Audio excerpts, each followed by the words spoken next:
नमस्कार दोस्तों, GK GS गुरु में आप सभी का वेलकम है। प्यारे साथियों, जैसा कि हम लोगों ने पैरामेडिकल के एंट्रेंस एग्ज़ाम की तैयारी स्टार्ट कर दी है और आज की क्लास में हम लोग फिर से बात करने वाले हैं आप लोगों के बीच जीके जीएस के इम्पोर्टेंट ऐसे 25 क्वेश्चंस की, प्यारे साथियों, जो आपके एग्ज़ाम में निश्चित रूप से पूछे जा सकते हैं। सभी क्वेश्चन सेलेक्टेड है, हर एक साल पूछे जाते हैं। इस बार भी ये क्वेश्चंस आपके लिए काफ़ी ज़्यादा इम्पोर्टेंट है।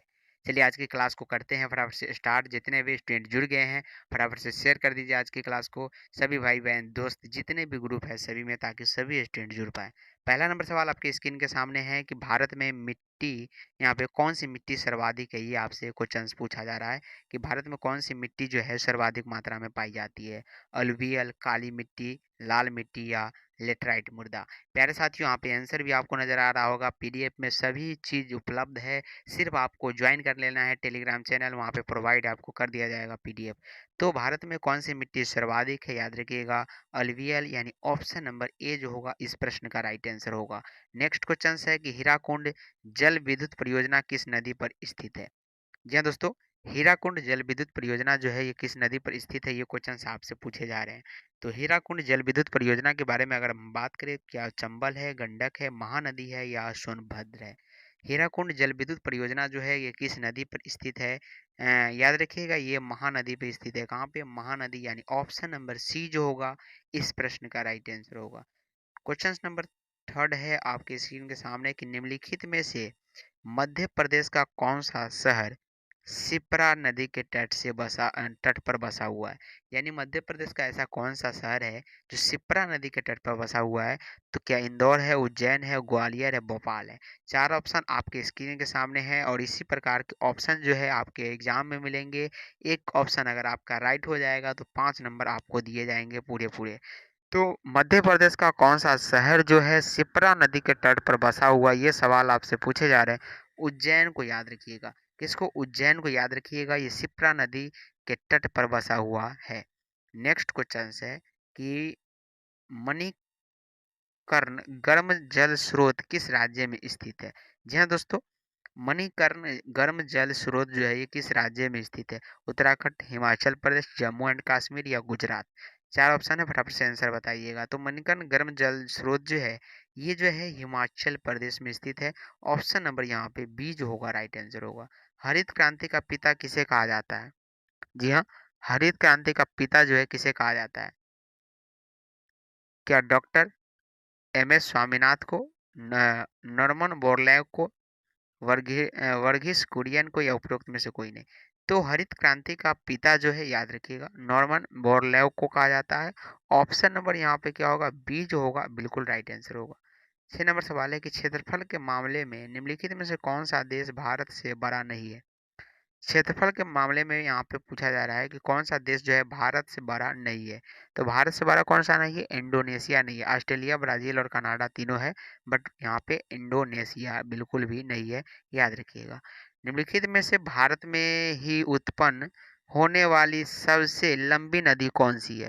निम्नलिखित में से भारत में ही उत्पन्न होने वाली सबसे लंबी नदी, यानी भारत से ही उत्पन्न होती है वो नदी और सबसे लंबी है, तो गंगा नदी याद रखिएगा। काफ़ी बार ये क्वेश्चंस आप लोगों के बीच पूछे गए हैं आपके बिहार पैरामेडिकल में, याद रखिएगा, गंगा को याद रखिएगा। भारत के संविधान का 73वां संशोधन किससे संबंधित है? प्यारे साथियों, ये जो सवाल है 2018 में पूछे गए सवाल है, आप लोग देख सकते हैं। तो भारत के संविधान का 73वां संशोधन जो है ये जो है पंचायती राज से संबंधित है। ऑप्शन नंबर सी को लॉक कर लीजिए। नागरिकता अधिनियम कब लागू हुआ? जी हाँ दोस्तों, नागरिकता अधिनियम कब लागू हुआ, ये क्वेश्चन आपसे पूछे जा रहे हैं। नागरिकता अधिनियम याद रखिएगा 1955 में लागू हुआ था। कब लागू हुआ था? 1955 में नागरिकता अधिनियम लागू हुआ था। 10 नंबर सवाल है कि राष्ट्रीय एकता परिषद की स्थापना कब की गई? राष्ट्रीय एकता परिषद की स्थापना कब की गई? 1961। कब की गई प्यारे साथियों? 1961 में राष्ट्रीय एकता परिषद की स्थापना की गई। निम्नलिखित में से किस राष्ट्रपति का कार्यकाल सबसे कम था?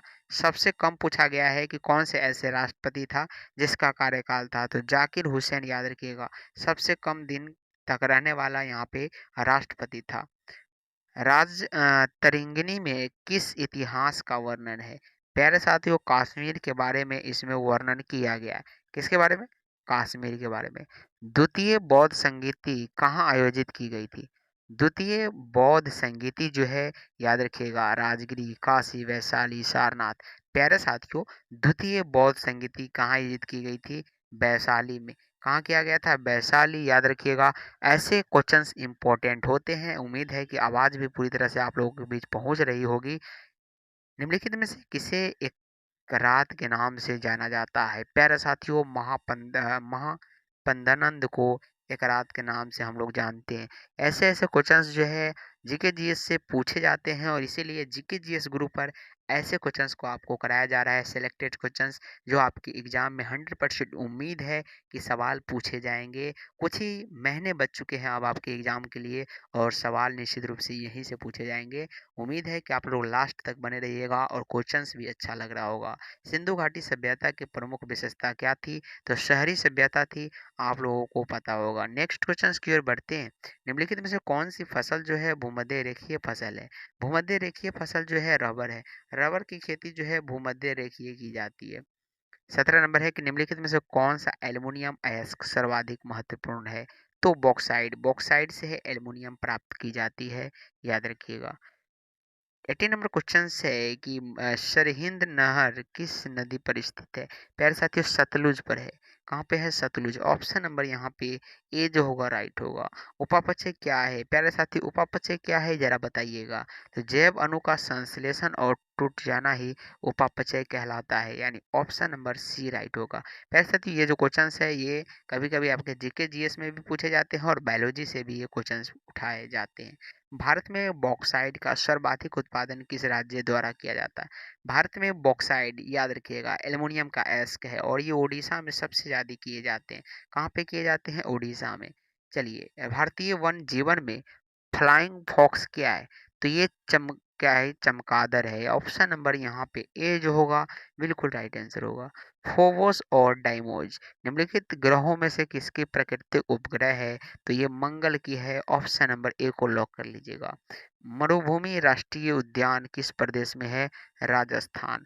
कहाँ पे है प्यारे साथियों? मरुभूमि राष्ट्रीय उद्यान राजस्थान। सेकेंड लास्ट क्वेश्चन है कि घाटी गांव वन्य जीव अभ्यारण्य किस प्रदेश में है? तो मध्य प्रदेश को याद रखिएगा।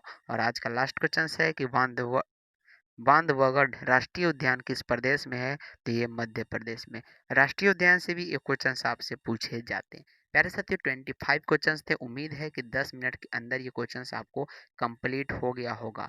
हर एक वीडियो आपको इस चैनल पर 10 मिनट के अंदर वाले ही मिलेगा और सभी वीडियो में कम से कम 50 क्वेश्चंस दिए गए हैं। सभी को आप लोग देखना बिल्कुल भी ना भूले, चाहे वो डीएलएड वाला क्वेश्चंस दिया गया हो या बिहार पैरामेडिकल का हो, सभी आपके लिए इम्पोर्टेंट है।